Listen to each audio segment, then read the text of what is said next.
for too fast for conditions, as well as failure to yield to emergency vehicle. These are civil infractions, Mr. Webb. You have a choice of what to do on them. You can, 1, admit responsibility to a citation, or 2, admit responsibility, but you'd like to provide some sort of explanation as to how or why this happened. Or 3, you wish to contest the citation, in other words, to fight a ticket at what we call informal hearing. What were you looking to do? I would like to contest this ticket. Both?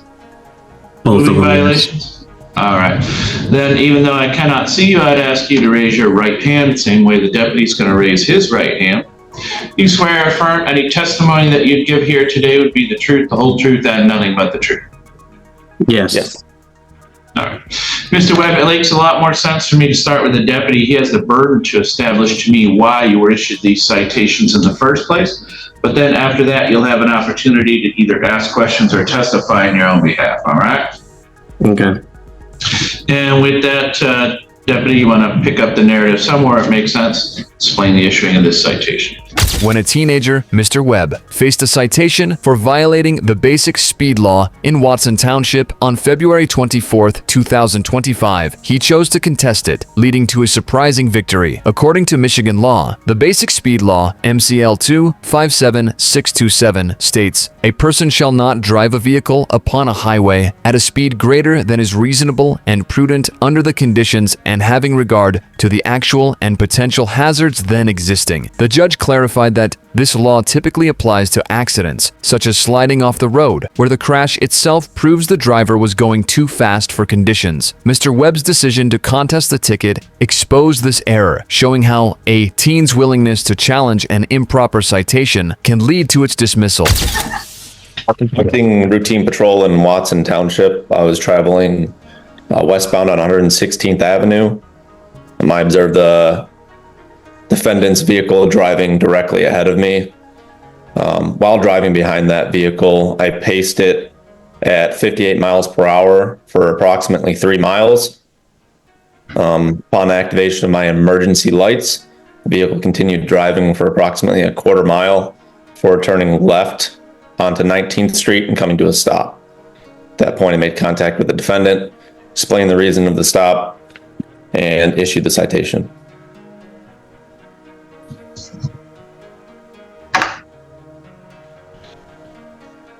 All right, Mr. Webb, what is it you wish to tell me? I guess I'll just tell my story. I was on my way back from school because I forgot that it was spring break. When I got onto 222, I saw Mr. Kibbe sitting in like the little construction area across from the gas station. That's when I decided to flip him off. This obviously made Mr. Kibbe upset, prompting him to pull out behind me and begin following me for a few miles until I reached a downslope. I had my cruise control set at 57. So as soon as I hit the bottom of that downslope, my car accelerated a little bit, supposedly 1 mile an hour. And this is when Mr. Kibbe turned on his lights, and it was very obvious that he was targeting me. So I instantly, right away, started slowing down and decided that turning off to the left was going to be my best case scenario because it was going to put Officer Kibbe out of the main road, which I know is one of the leading causes of death for officers. And, Deputy, what is the speed limit on this road? 55 miles per hour. All right. So the too fast for conditions is the 58? Correct.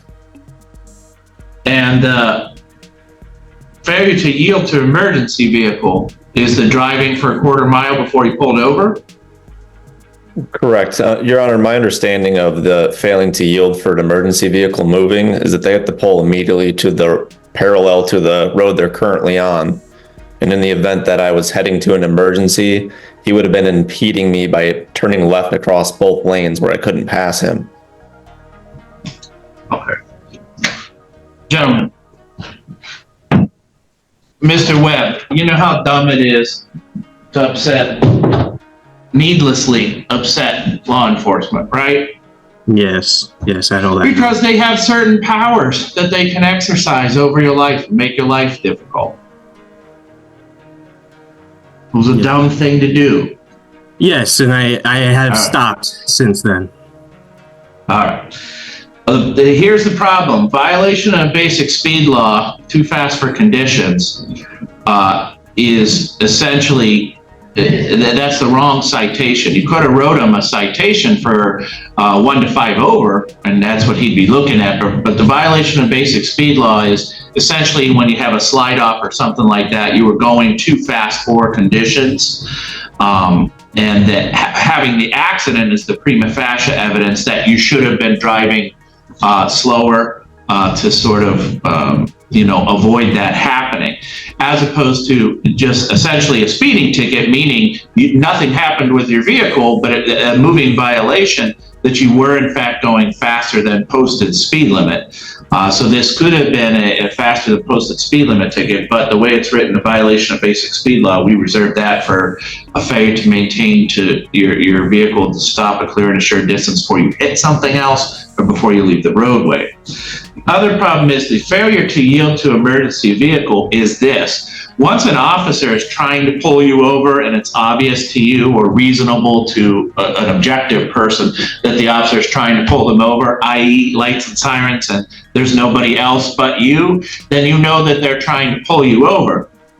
The issue with that is you do have the right to. Now, I'll tell you right now, if you just speed up and drive away, this turns very quickly into what's called fleeing and eluding, which is a felony crime, right? But if the officer's trying to pull you over, you are able to drive to a place that you feel is more conducive to a safe stop. A lot of times what that means, gentlemen, I'm just explaining to you this so you understand this. A lot of time what that means is, oh, it was late at night, it's a country road in the middle of nowhere, and I know there's a gas station, a quarter mile up the road, so I, put my blinkers on, or I drove 35 miles an hour, but I drove all the way to the gas station because I'd rather have this interaction take place in the lighted parking lot, or something like what Mr. Webb is explaining, that 222 is a lot busier than, say, pulling off to a lesser used road.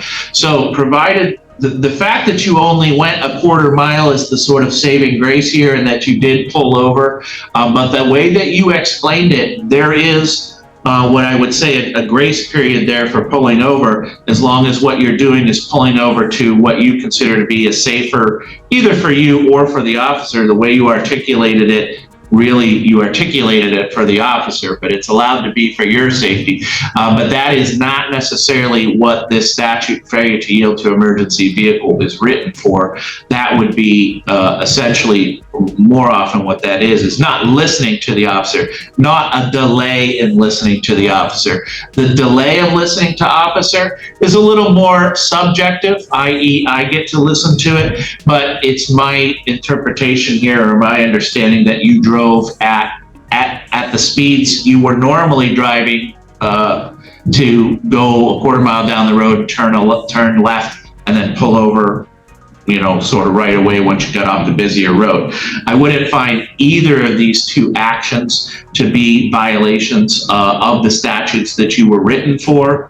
But like I said, gentlemen, it's pretty clear here, Mr. Webb, what you did. You used really bad judgment that normally is going to end up costing you money, right? And costing you points on your driver's license, because it's just a dumb thing to do. Don't do it again. Okay. All right. But I would not find you responsible on these citations as they're written. We're all set with this today, gentlemen. So, all right. Thank you. Go our separate ways and think twice about how we carry ourselves in the world. All right. Yes, sir. Thank you, Your Honor. By standing up to the system, he avoided fines and points on his license, proving that even a minor can hold law enforcement accountable when the law is misapplied. Mr. Webb also successfully contested a citation for failing to yield to an emergency vehicle, demonstrating that teens can outsmart flawed enforcement actions. Michigan's MCL 257.653 states, upon the immediate approach of an authorized emergency vehicle equipped with at least one lighted lamp exhibiting a red or blue flashing light, the driver of another vehicle shall yield the right of way and shall immediately drive to a position parallel to and as close as possible to the right-hand edge of the roadway. The deputy argued that Mr. Webb drove a quarter mile after the emergency lights were activated before pulling over, but Mr. Webb explained he turned left onto a less busy road to ensure a safer stop for both himself and the officer. The judge acknowledged that drivers are allowed a reasonable period to find a safe place to pull over, especially if it avoids hazards like a busy road. Mr. Webb's articulate defense that he prioritized safety by pulling off the main road convinced the judge that his actions didn't violate the statute. This victory highlights how a teenager's quick thinking and knowledge of their rights can dismantle an unjust citation, exposing overreach by law enforcement and securing a dismissal. Like and subscribe for more police cam stories. Watch the next recommended video. Click to watch now.